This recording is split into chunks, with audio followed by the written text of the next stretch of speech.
Happy This is Real Life Thursday, everyone. If you're new here, my name is Gervais. I am the founder of Shiny Happy Human, and I'm here to tell you, beautifully messy mommy, that you can have it all. All of it. All of it. So, the way that we're going to start talking about that today specifically is by talking about self care. And instead of talking about self care as a pedicure or a massage, which is great and everything, but we're going to talk about it in a bigger scope. We're going to talk about self care as a mindset, and with the basic belief that what is good for mommy is good for everyone. So I teach this to the women I coach, and I get a lot of resistance to it when I first bring it up probably because of society and especially social media.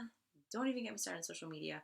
We have swung so far to the other side of the spectrum where we think that the opposite is true, that what's good for everybody else is all that matters and we don't matter. And while this is really a noble idea, it doesn't work because then it leaves us feeling super burnt out, unfulfilled, unappreciated. We have no time, no energy, no love, no relationships, no sense of joy that comes from within. So, self care as a mindset. Again, what's good for me is good for my whole family. And I just want to give you guys some examples of this. So, today I am filming these while my daughter naps in the next room. Hopefully, she doesn't hear me. But she has been homesick. She woke up with a fever. You're a parent, you know what I'm talking about. This is just like goes with the territory. You never know when it's going to happen. And when it does, you can't send them to daycare. So I had a ton of things to do today. Lots of work for Shiny Happy Human for the launch in 2 weeks. And all of my plans were foiled. And I think me 2 years ago would have felt all of this guilt and not done any of the things I needed to do, and would have like sat there with Aria and sacrificed all the work I need to do. Me today realizes that for me to feel good at the end of this day, I need to find a way to do a mix of both.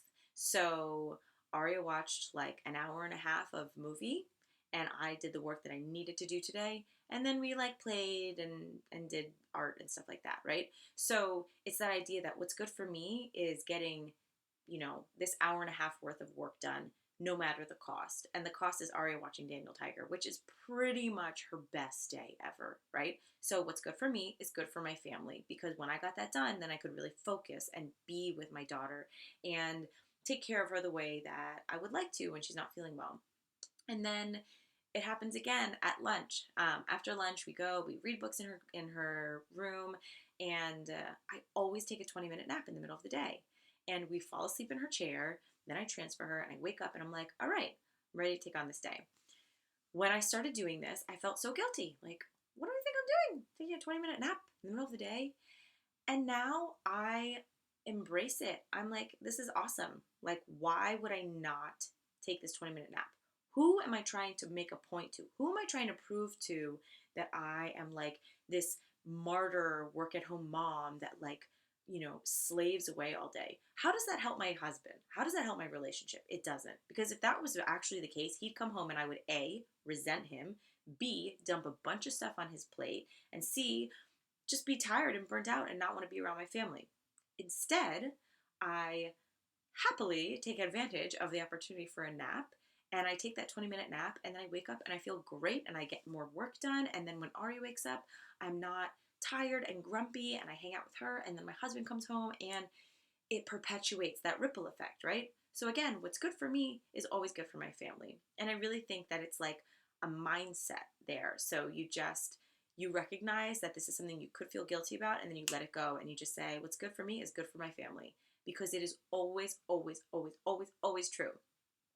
So, and of course, can we just say, side note, parentheses, that like, I'm not saying if you run out of your house while your kid's alone for 3 hours, what's good for you is not good for everyone. Can we say like within means, within, you know, realistic means? But aside from that, yeah, I want to encourage you guys to really embrace this mindset, this mommy mindset, because It will shave years off your life, lead you to be more present with your kids because you have filled your cup, so you have more to give from the overflow. You're going to be happier in your marriage because you're not going to feel resentful. You're not going to be like counting like who did what, tit for tat, which I've talked about in other videos. And you're just going to feel revived. So I encourage you to do this every day in every moment. Think about, what do I want to do? What do I feel like I have to do? What's good for me is what's good for everyone.